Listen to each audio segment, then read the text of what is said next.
Hi, everyone. It's Deborah Hamilton. How are you? Just starting and looking forward to talking to everyone about the importance of choosing the right attorney to write your MAP plan into your trust and estate document.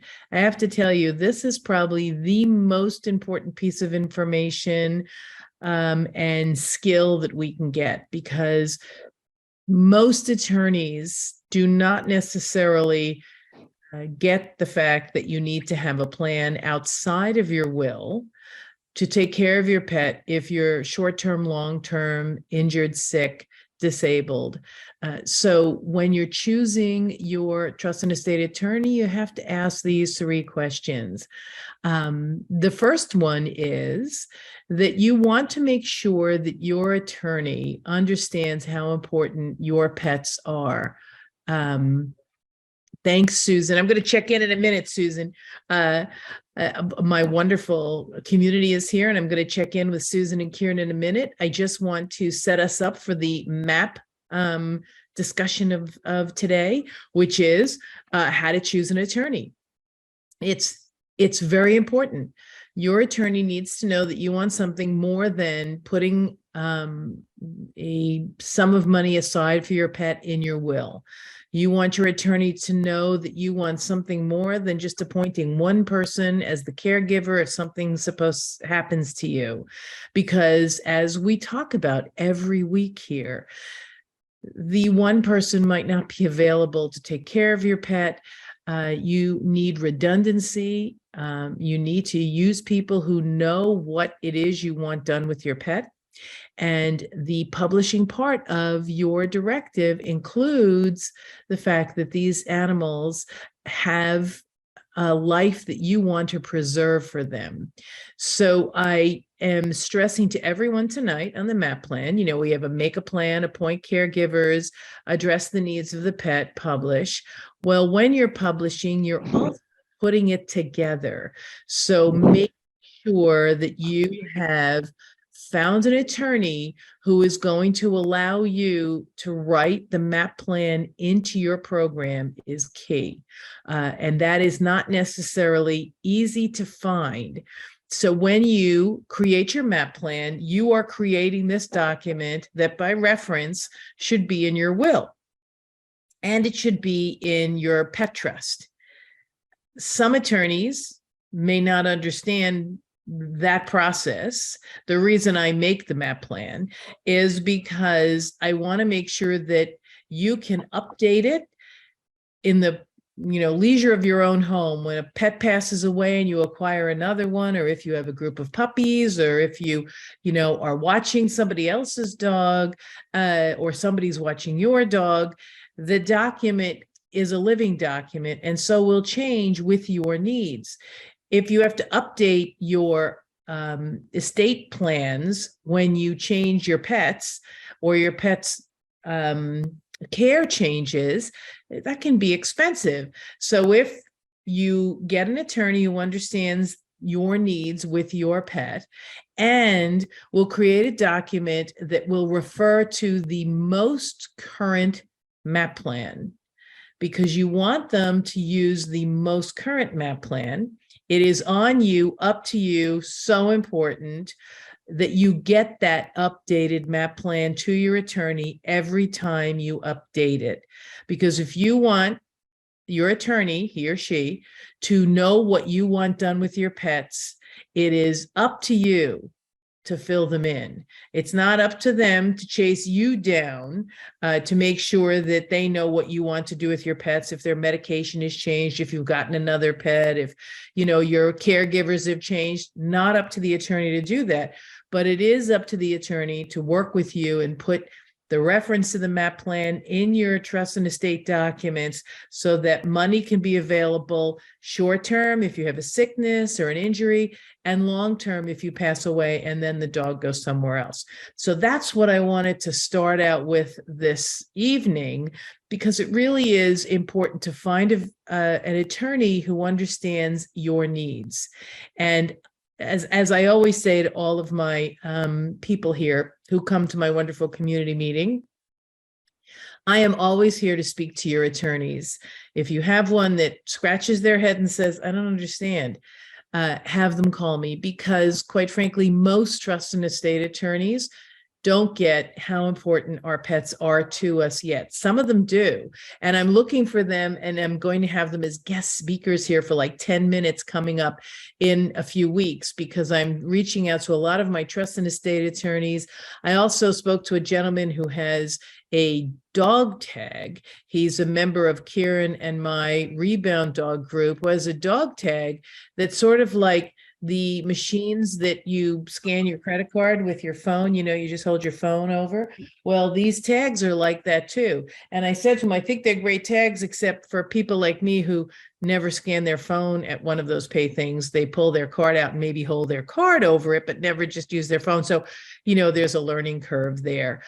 So tonight, the biggest takeaway for everyone is find an attorney who is going to really listen to you about what you want to do with your pets, and make sure when they're writing your documents, you have money outside your will that you can get in the event something happens to you and you need to pay someone to take care of your pets.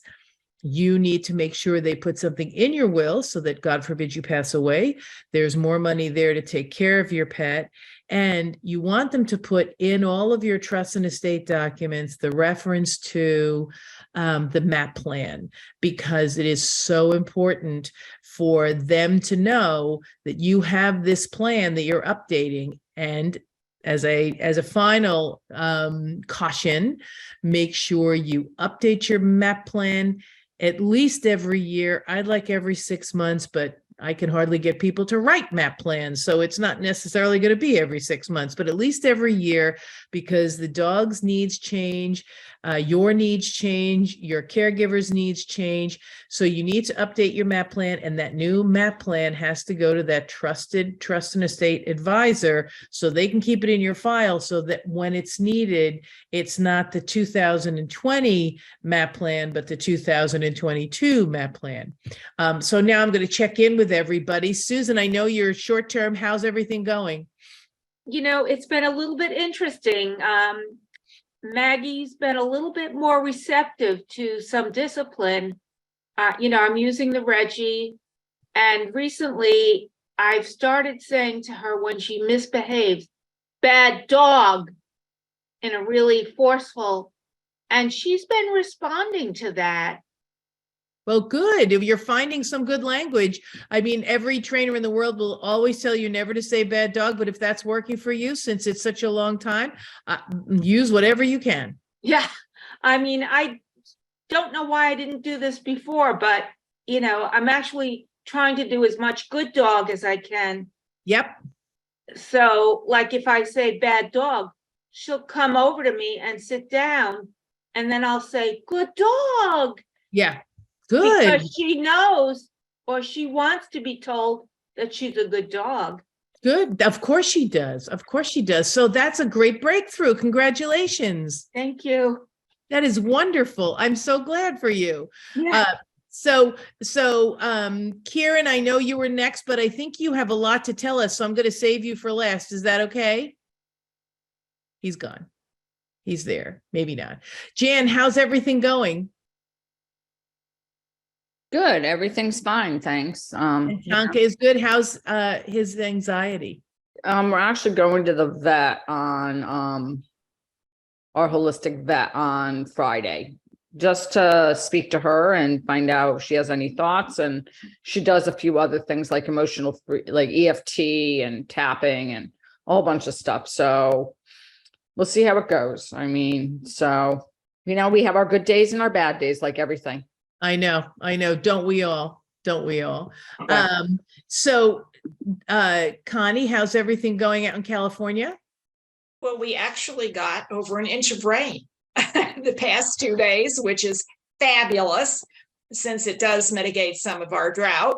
However, not all at once. That's the problem.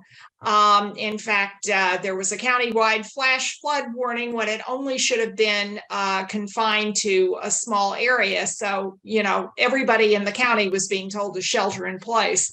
And that was a computer glitch.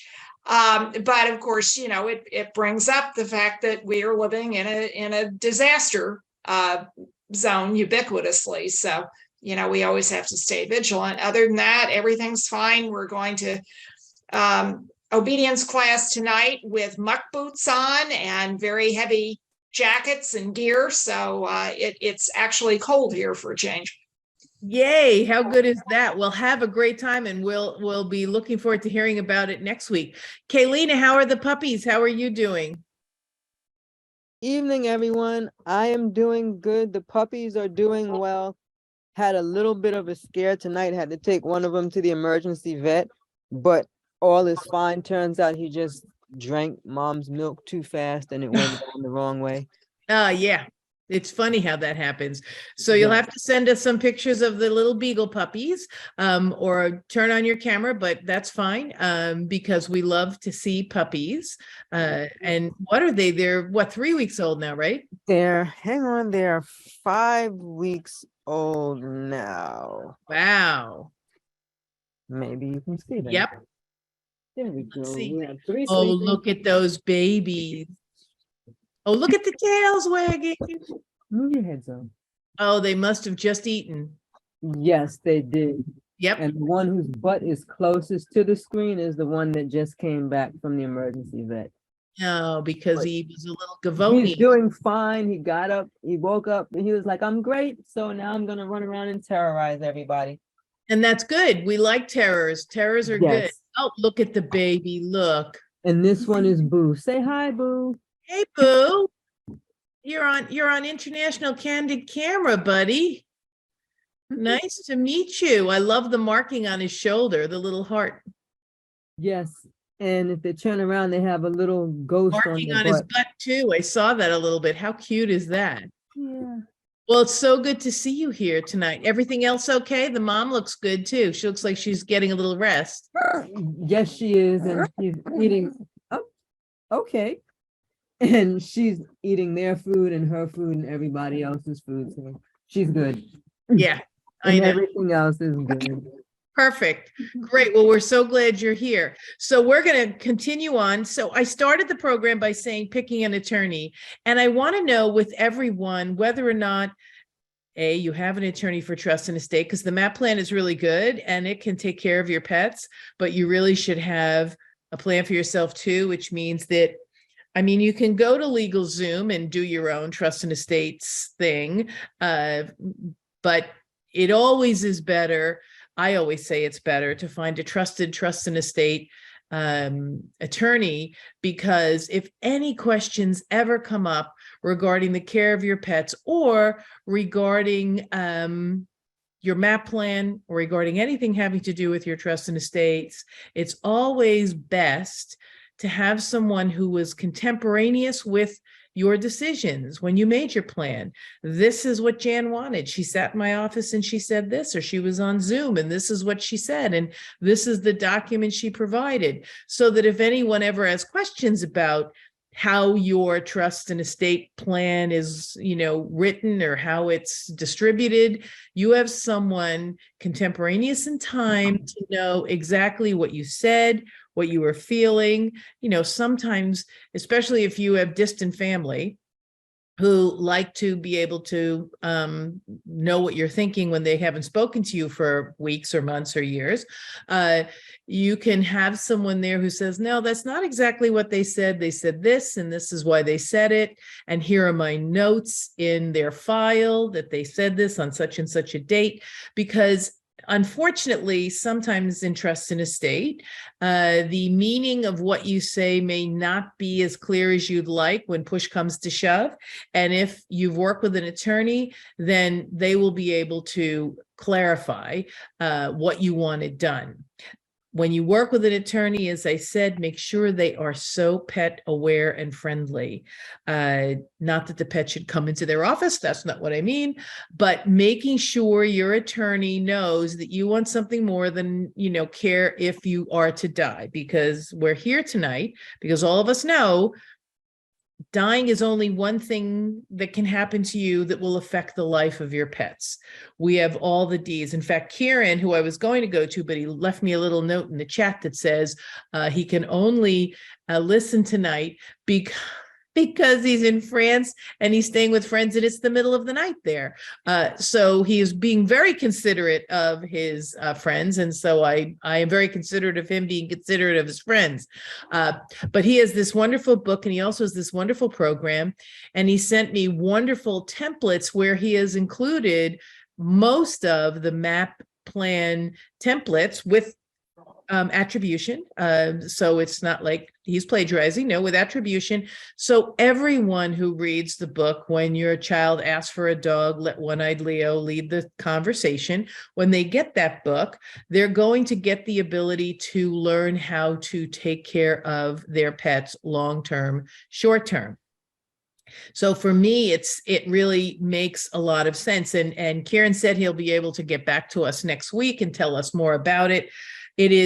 First of all, it's the best book, and all of us really were a part of it, or most of us were a part of it as he was reading it, as he was writing it. And now it's, really so well accepted, and he's adding more and more. But when you're talking about writing the MAAP plan, it's only one part. And so I always thought when I was doing the MAAP plan at the beginning, I said, if I can get people to write a plan for their pets, maybe I can also get people to write a plan for themselves, because I am going to put everyone on the spot tonight. And Kieran, you can answer me in the chat box. How many of you have a will that is less than 3 years old? Connie, Susan, Jan, Kaylina. Okay. Kieran, did you answer me? You didn't answer me. So we need wills and estate things that are less than 3 years old. I know that it's expensive, but we need to make sure. So if your will is more than 3 years old, just pull it out and read it and see if it still says what you want it to say. Is your address the same? Is your dog the same? Is the MAAP plan referred to in it? Do you have a pet trust so that you have money to give to the caregiver in the event that something happens short term, which means you get sick, you, God forbid, have a stroke, you are diagnosed with Alzheimer's. These are the things that will affect whether or not your pets are cared for and whether or not you can create a new will. Because you have to make sure that you are physically able to create a new will. So if it's more than 3 years old, I encourage everyone. It's not a must, and I won't hold you to it, and I won't ask you next week if you did it. Not like I do to poor Susan, who I said, have you done this, Susan? So I really want to make sure he's guilty as charged, not even my country. So, right? I mean, Kieran, I love you, right? He says, he's not even in the right country for his will. So we're going to make sure that we're going to hold Kieran to that. But it really is so important to make sure that it's up to date. Your caregivers are on board. So if nothing else, pull out the old will and say, okay, let me see who my caregivers are. Are they still alive? I mean, stuff happens. Are they still living in the same place they're living? Have I called them in the last 3 years to ask them if they're still able to take care of my pets? And if I haven't, I got to make that call this week because I will be asking next week if you checked in. Have I spoken to the attorney who wrote the will to see if they have the will and to see if, what it covers is what I need it to cover, and maybe ask them how much it would cost to do a pet trust or a living will or whatever it is in your state that talks about. That's why I'm bringing attorneys in from several states, because I want you to hear what they have to say. I don't write the will. I don't want to write the will. I do not play a trust and estate attorney on TV or here on the community call. I do play the attorney who helps you care for the care of your pets. If something happens to you, that's all I do. So as I always do, I'm going to check in with everyone. So Susan, you have an up-to-date will. That's great. And do you have Maggie in the will? No, I don't. I did mention it to my attorney, and I think at that point, when it was drafted, I wasn't sure if we were gonna be able to keep Maggie because of the behavior. And so it just kind of fell, it just fell to the wayside for It now. does. It does. Yeah. So you might make a note and decide whether or not you want to just touch base with them and say, well, we kept Maggie, and what do I need to do to just make sure I don't want to redraft the whole $10,000, estate plan. I just want to add a little addendum that says, in the event that I get sick or I die, that, there's $2,000 there to take care of Maggie to go to so-and-so. Yeah, So, I may need to talk to another attorney, because when I did talk about it, he had no thing beyond, at death, what would happen to the dog. well, then you can either get another attorney or just have that attorney call me, because I speak to attorneys all Well, the time. I did ask him, and I think he's retiring now, and he Right, so also just may get have had somebody in his COVID. office. Yeah, his office will have many attorneys who will be happy to serve No, you. he's a sole practitioner, Oh, okay. so there's no other attorney to talk to. Well, So I'm he's sure not- that he could refer you. So before he retires, make sure you get a referral, because he has to he either has to leave you a number where he can get in touch, or he has to leave his files with someone else. So it's really behooves you then to get in touch with him, because you need to know where the will's going to go. Yeah, Because if he's not working anymore, he has to hand your will over. Jan, how about you? So you were one of the guilty ones, but that's okay. That's okay. Because, most people, I'm going to raise my hand that Jim and I just redid our wills, and the last will we had, my sons, who are going to be 33 and 30, still went to my sister as their guardian. I'm sure my sons would kill me if that ever came to fruition, and my sister would, trying to feed them. So, don't think the shoemaker has any shoes. She did not have any shoes. We moved states, so that was what precipitated us making a new trust and estate and plan. But I just wanted to let you know that, Jan, that I've done it too. So probably checking in on the people and seeing if the MAP plan is within or needs to be added might be a good idea. Perfect. Connie, I know you have it, and it's been about 3 years, right? Yes, and I do need to do an update. In fact, that's on my to-do list. And my MAP plan, as you know, because you helped my attorney and me put it into the will as an insert, if you will.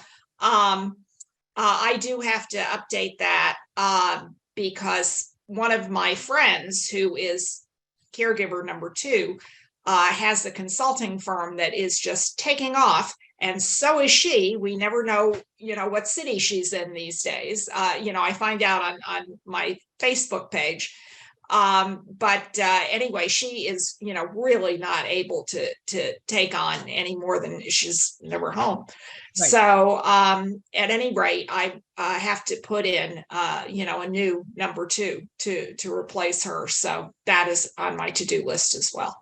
Yeah, and it's usually pretty easy to do. Most attorneys are not going to charge you a lot of money. They'll charge you for making the will, but they won't necessarily charge you for making certain updates and switching names. It's a minimal. Maybe it'll cost you $250 or something like that. If you're in a big city, maybe $500.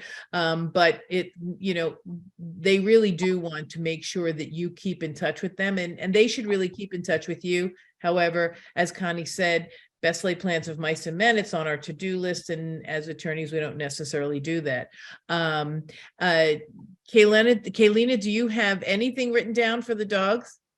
Nope, because outside of what I wrote for the MAP plan, but when I did my will, we didn't even have the dog yet. We were considering getting one, but we didn't have any. So I definitely have to redo the will.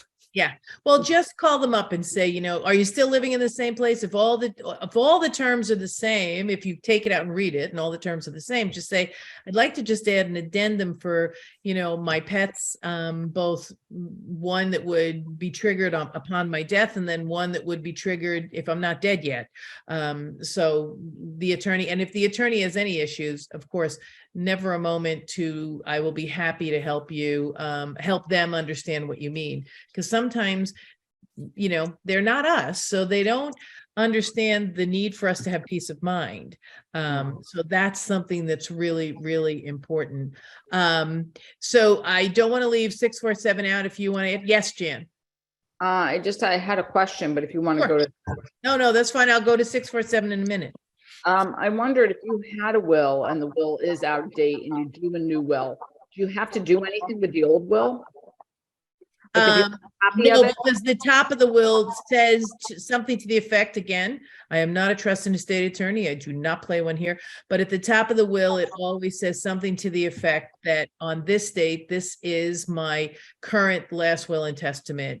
All prior last will and testaments are void. This one is the one. Of course, don't forget to sign it, because even if it says all of that and you don't execute that will, then the older will is the one that will go forward, because only a fully executed will be considered. So if you don't have, if you wrote a new will, but you never executed it, then it doesn't matter. And I can tell you, there have been many times in my practice where people have come and said, oh my God, I have a will. And I go, well, where's the executed one? What do you mean? I said, well, the one that you signed, the one that was signed in the office with all the witnesses, it's a big deal.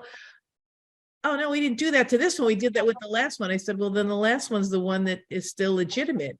You know, you'd like to think that leaving a note on the wall saying this is my last will and testament and signing your name would be appropriate. But often it's not enough to supersede a will that you might have written before. So that's why it's important to make sure that, you know, you work with an attorney. Yes, they cost money. But as I said at the beginning, you absolutely want to work with an attorney if ever there was a question about what you wanted, because they were in the room with you, they drafted the document with you, they listened to the story about why you want it this way and why you want these people, and they listened to all the stories about the people who are your caregivers. Well, she's crazy, but she's really great with the dogs, and she's not so great with the dogs, but she's very organized. And, you know, they know all this stuff. It's in their notes. So if someone comes up and says, oh no, Deborah told me I was taking the dog, and the attorney will go look and say, your name is not here, or your name is third on the list after Jan and Connie. So if Jan and Connie can't take it, then yes, Deborah wanted you to take it, but I'm supposed to offer it to Connie first. And then if Connie can't take it, to Jan. And then if, you know, something comes up, all of you will work together. Remember, that's why the MAP plan is so important, because of the redundancy, the manner in which we create this plan so that Connie knows about Jan and Jan knows about Kieran. And if Connie can't take it, then she knows to call Jan, because all of you are, you know, rowing the boat together. And that's what we want. So the dogs have multiple soft landings. So this was a lot to absorb today, and I'm so glad all of you are here, and I'm so glad everyone's listening to the recording. Any last thoughts, Jan, on the topic of finding a pet-friendly attorney? Well, first of all, I have to find an attorney that's local because I moved a year ago. So that's the first thing. And I know someone, I'm not sure if he does wills, and I've actually spoken to him about his dog and helping his dog. So I think he'll get the pet friendly part, but if I have any questions, yeah, I'll be calling you. Yep, absolutely. And have him call me. I never charge to speak to an attorney about what this crazy thing is that my client, my community brings to them. So it's never a problem. Connie, any last thoughts? I have a call coming in. I know, I Sorry. said her phone is ringing. I know it. So I'll go to you, Kaylina. Any last thoughts? I should be okay with getting the lawyer to add in, because lawyer that did my will in New York has known me my whole life and knows the family. So adding something on shouldn't be a problem.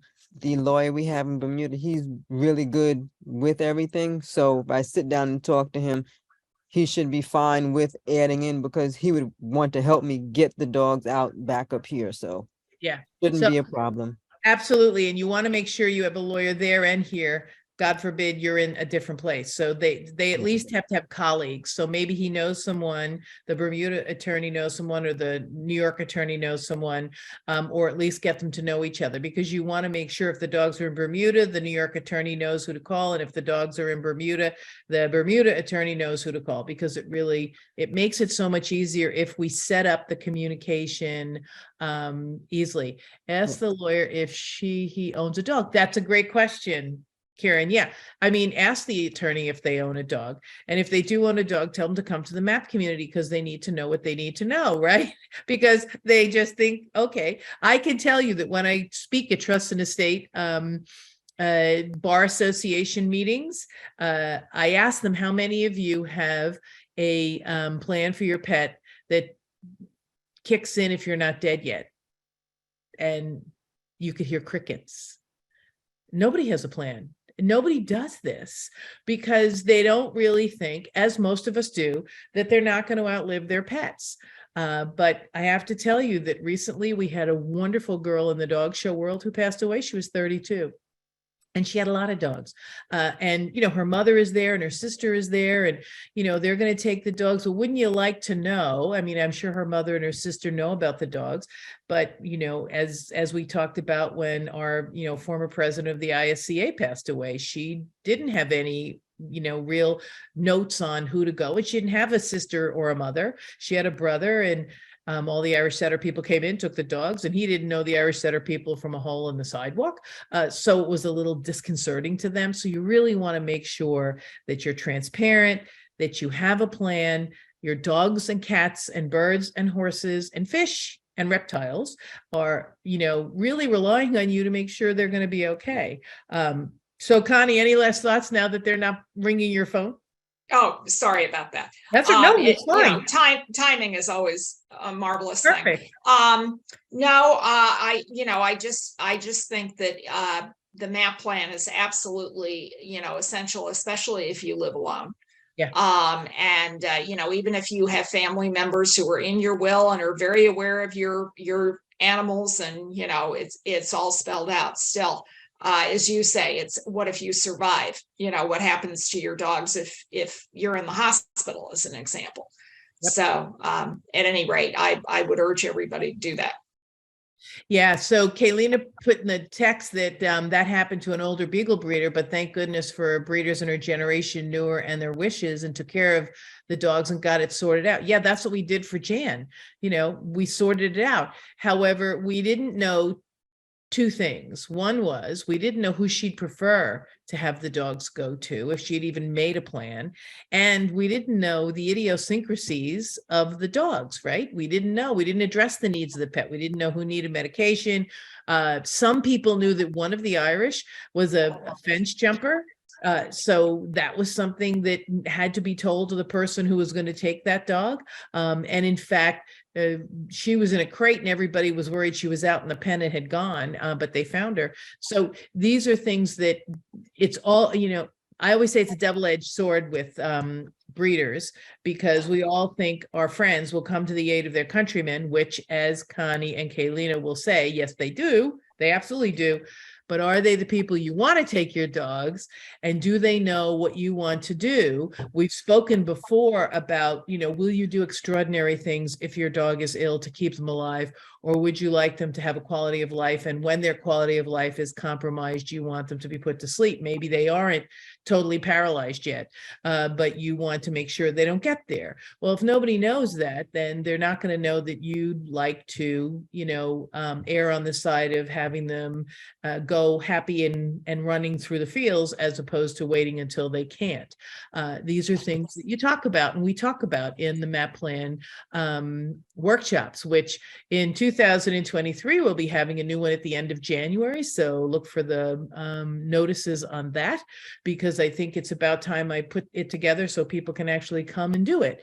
But until then, it is, oh my God, it's 7:04 already. How does the time fly like that? So I did last thoughts. I know that Tonk hopefully will feel better when he goes to the holistic vet. He's in my prayers every day.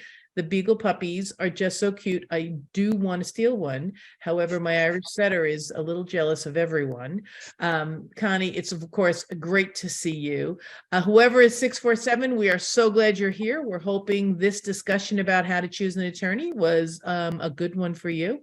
And of course, Kieran will hear all about the book next week when you're no longer in France. At least you're back on the mainland and out of Tenerife. So that's good. Get a good night's sleep. And I'm so grateful you're here.